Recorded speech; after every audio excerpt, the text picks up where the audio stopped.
Sammonth, aka Tiz, and this is The Force Always. Well, hello there, in my bad ObiWan Kenobi voice. This is The Force Always. We have a big show tonight, or today, whenever you watch this, I don't know.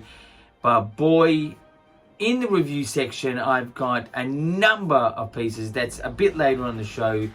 I'm going to give you the ObiWan Kenobi Part 1 and Part 2 TV series that is now on Disney Plus.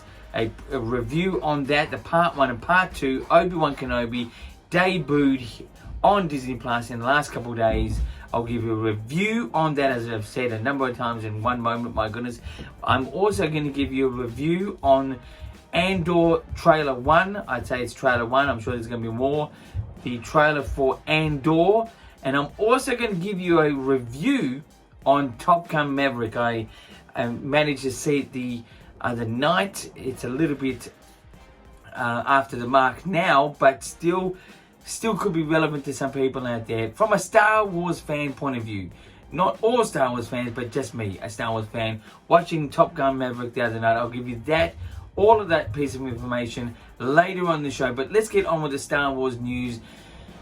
The big one this week, ObiWan Kenobi on Disney Plus, debuted on the 27th, I think it's the 27th of May. It actually came here in Australia at about 3 p.m. And I'm sure that it would have been early around the world as well. About 3 to 4 hours earlier than expected. So it was about 3 p.m. here. I was unable to watch it at that point. I was really dying to watch it. But yeah, so that debuted then. It's now on Disney Plus. Episode 1 and 2 is available now. Episode 3 will obviously be next week on the Wednesday, as per usual. For us here in Australia, unless they bring it a bit early again, it's usually a 6 to 7 p.m. time slot on a Wednesday night here in Australia, which probably will torment some people around the world when they have to watch it at midnight, my goodness. But anyway, so that's available. And again, a review of that one later on in the show. To more news, Andor, the new TV series, I think it's coming August 31st with a double episode as well. Andor, which is it's like the prequel, if you were to say, to Rogue One. It's not really a prequel, but it's the before Rogue One, starring the similar stars to the ones in the actual movie Rogue One. I can never remember names, my God. But anyway, so this trailer dropped. You can check it out now on YouTube, or even Star Wars channel on YouTube, or even StarWars.com if you have to go there. And that is going to be a TV series. Apparently, it's going to be 12 episodes, and there's going to be 2 seasons. So 12 episodes each. That's 1 year, the second year, the first season, the second season. And it will connect exactly to Rogue One. That's what they're saying. So check that one out. August 31st. This year, it's really around the corner, really. Yeah, so that was some piece of news. Star Wars Celebration, where this actual trailer really sort of came from, sourced from there, part of the Lucasfilm panel. Star Wars Celebration has kicked off and is still going as we speak, or I speak right now. It should be coming up to the 3rd day, I think, there. Look, as I expected, I hate to say this, but the Star Wars Celebration, besides the fans being there and the the little shops you can go to, and there's not a whole lot of great panels. There's no real excitement. Nothing that's been announced besides the Andor series, and also another series that was announced there called Skeleton Crew. It's going to start Jude Law. It's going to be almost like a sort of a bunch of kids sort of lost in space type of adventure. It's going to be set in the period between episode 3 and episode 4 in that time period. That's what's been said. It's called Skeleton Crew. I think it's going to come out possibly next year. But Jude Law is the lead in this particular one. There's some new sort of information there for Star Wars fans. But really, Star Wars Celebration is just at the moment pretty on cruise pace. You just got to be seriously a hardcore Star Wars fan. All the panels are pretty much almost like activity panels. I would not say they're with juicy, exciting information, reveals and stuff like that. Unfortunately, there's no movie coming soon. Maybe we'll get one in 2023. Maybe they're going to announce another a celebration in the closing ceremony. Hopefully and wishingly, they'll announce some other preview to something. Anyway, review or a preview to some other Star Wars project coming up. Anyway, so that. And also, so any more news we have, and we also have, here's some of the exclusive products at Star Wars Celebration, just some of the things you can get there at Star Wars Celebration. You can probably get this online, I'm unsure, but this will be available within the Star Wars shop and shops around. They have like a sort of mall type area where all these collector type places, from Sideshow, professional places like Sideshow, to just little second-hand stands like tattoo stands and all that. They have it all there. It's just an amazing. The fans really bring it on there. If you can go there with a group of people and hook up with some people there, it becomes an exciting adventure for a Star Wars fan. To anyone who's not Star Wars, they'll go crazy out of their mind. My God, because they'll be talking Star Wars non-stop. And also, I've got to say, with Star Wars Celebration, sort of good and bad. Look, it started off, by presenting the Andor trailer, but it also had a Willow trailer and also some information and sort of images and things about Indiana Jones 5. Don't get me wrong, these properties are great, but it really, it's really taking it away from Star Wars. I thought this was a little bit of a disrespectful sort of thing, and it just shows where Star Wars is at the moment, not really prepared, ready to go. I think this whole event could have been moved further down the track to sort of have more exciting things about it. But, Indiana Jones 5, that's something I definitely will see. Willow, I'm not really right into. It does look good. It was around when I was young. I remember it, but never saw it. But yeah, so it's a little bit of a distraction, I think, to the whole Star Wars themed event. It should be just all about Star Wars, but I think Star Wars Lucasfilm is just a little bit behind, or just don't have enough things to present. So yeah, just my little 2 cents worth. Anyway, so that's the news for this time around. Let's get into the views. Views is my story idea that I have about anything Star Wars. It could be a standalone film. It could be, theatrical, one of the classic, epic, from Star Wars Episode 1 to Episode 9, 10, 11, 12, whatever. But my view this week is connecting to a story that we saw, ObiWan Kenobi. Is there anything about that we could extend in a story with any of the characters? I think one of the highlights to this actual Obi-Wan was that little girl who played Leia. Now, I'm not going to give you this as sort of a spoiler, but it's sort of not. It's just a little girl. There's a young version of Leia in this one, and that girl had such an energy and such a great portrayal of Leia. I think something could come out of that. If there's, sort of in a bit of an extension of that storyline, not as a TV series. I don't think that would work. I think it's she's a bit too young, not recognizable, and I don't know if there's any need for it. But the story of her being the way she is, that's a big world in Alderaan where she was really much living. It would be, I think, a worthy story. How well it would succeed, I don't know.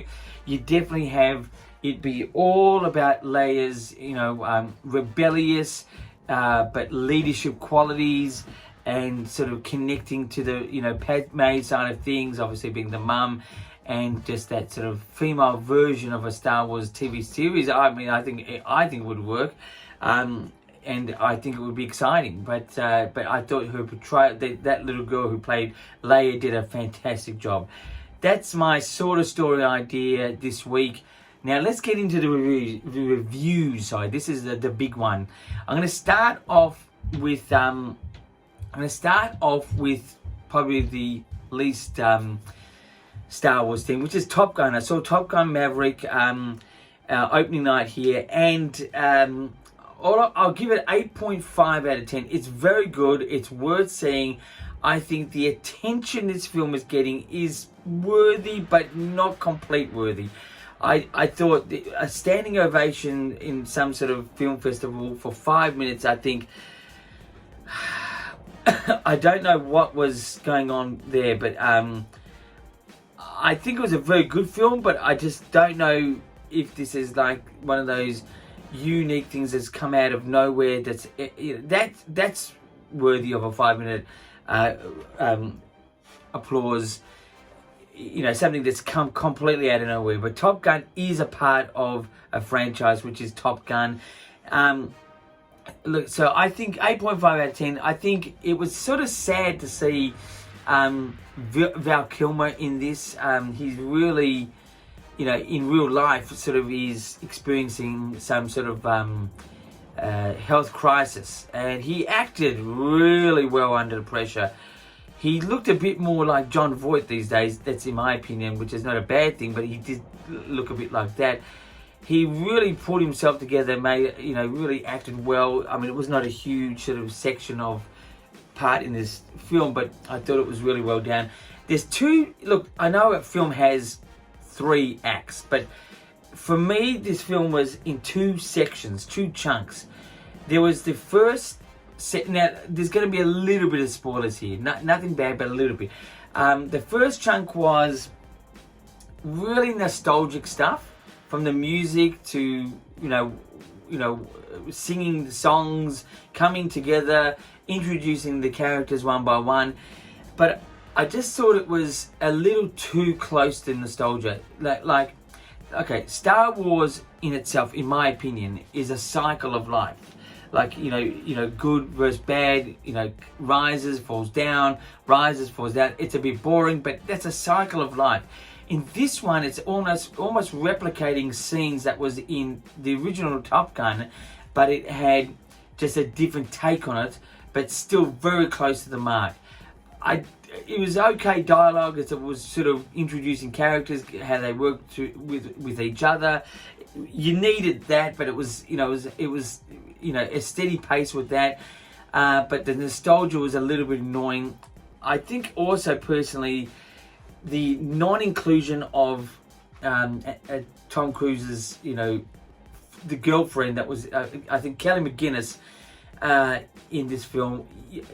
Coming from the era of Top Gun myself, you really sort of felt for that person, and whatever happened, or whether she wanted to do it or not, I don't know, but it would have been a great sort of story connection, sort of having Tom Cruise be that sort of loyal, long-term person, would have added to the character, and would have, her character, Kelly McGillis played, was, a very good character, and that was a bit lost. But the second chunk, as I'm talking about, was a real big, aerial acrobat sort of thing, action, but emotion and great storytelling in how it unfolded. That itself was a great story. That itself was great emotion. That itself was amazing, aerial acrobats. Tom Cruise, if there's anything I'll praise him massively for, is, he's so daring, and so, he loved flying the plane. It was amazing. Boy, nothing against Tom Cruise, nothing for Tom Cruise. I'm not a huge fan. I'm not a non-fan. I'm just a regular fan. But that ending sequence was great. Not because it was full of action, but it had great emotional pull, and it had great storytelling. But yeah, that was enjoyable. So 8.5 out of 10 for Top Gun. Let's move on as quick as I can here because I'm running out of time. So the next one, I would say Andor, the trailer. Boy, I love that trailer. It was great. It was original. It was something different. It was like very organic, I would say, in its sort of acting and the way the characters sort of moved, less about robots and aliens, more about sort of real life in a real gritty sort of grassland area. Just some of the just the idea behind the look, the tone of this particular trailer was great. I give this trailer about a 9 out of 10. I wouldn't say it's mesmerizing, but I would say it was a great trailer. Great tone, great lead into what will possibly become an okay connected story. I don't know what they're going to do, but the trailer itself looked great. And to be honest, the new updated logo to Andor I thought was great as well. I did like the original one. It was fine with the Rebellion logo. I think it made more sense with that one. But this one just gives it a real modern, gritty edge. And it was just fantastic. A 9 out of 10 for that particular trailer. Andor, which is coming to Disney Plus in August 31st with a double episode for that one. Anyway, so to my final review, which is ObiWan Kenobi Part 1, Part 2. I'll go straight off the bat. Part 1 was 8 out of 10. Part 2 was 8.5 out of 10. A lot of people I'm noticing are enjoying the first one more than the second. I thought the second one had a really good lead up and ending point.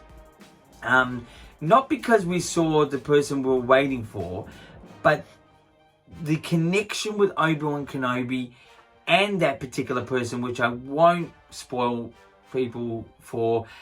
The connection it came alive after Obi-Wan Kenobi said the particular name. You may have guessed by now what I may be saying, but I just thought it was a great little ending piece. Not just because it gets us more anticipated for the next episode and episodes, but it just had a great brothership sort of feel. I'm trying to get close to the mark here what it was, but I thought episode 1 was great. Slow moving, definitely enjoyable. The pacing was slow, but it was still enjoyable. It had just great little the actual scenery in this is really detailed and original. I love that. I loved how Obi-Wan looked really weathered, and just the background shots, the actual planet location. I think the Inquisitors are a little bit over the top in their sort of makeup and stuff like that, but they're still quite good. I thought the little girl, as I said earlier on the show, Leia, played the role really, really well. Look, the third sister, I thought was good.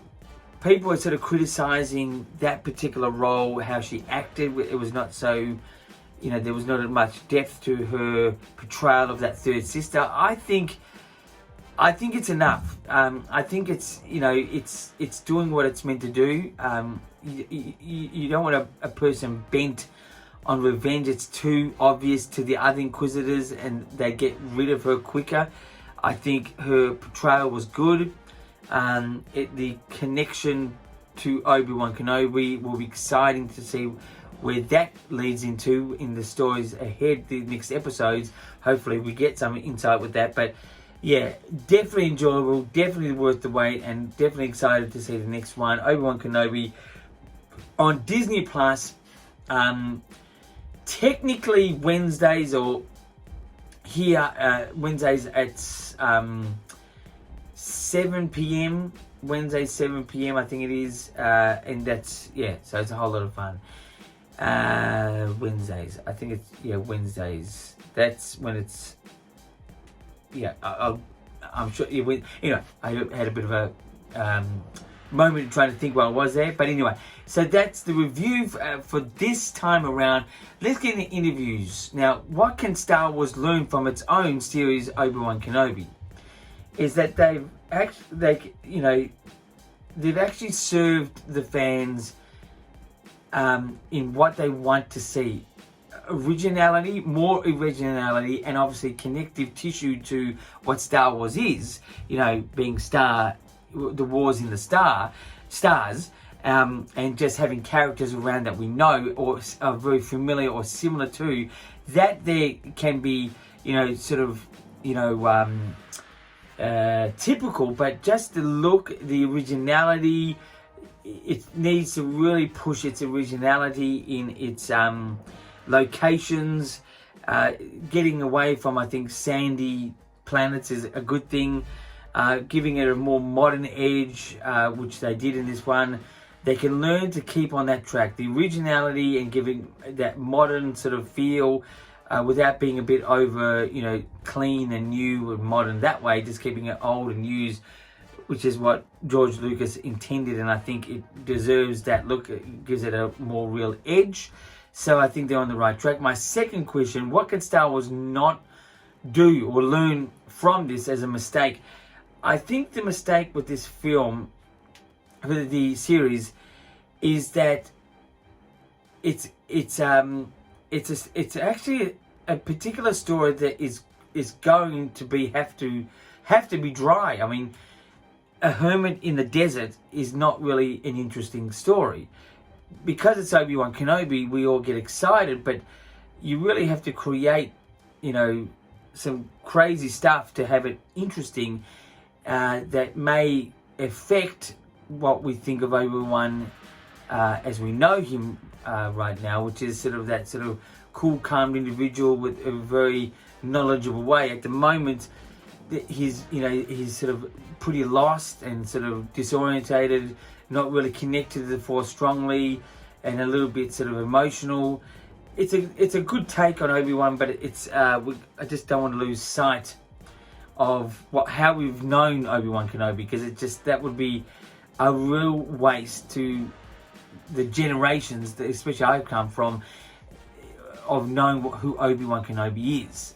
So I think they cannot abuse, how characters have been created. And Obi-Wan is a very wise, strong with the Force thing. We may sort of get led into that by the end of the series. It's only going to have another 5 weeks. Five, because there's 2, so 4 more weeks, because they've done 2 episodes. It's a 6-episode series, so 4 more weeks if they do one every week. I assume they'll do that. Anyway, so that is my 2 questions for this time around. Anyway, running out of time at this point in time. You can contact me by Instagram, Twitter, or YouTube message, whatever you like, with a comment, a question, anything out there. But until next time, my friends, as Obi-Wan Kenobi would say, not hello there, but goodbye there, and keep rocking.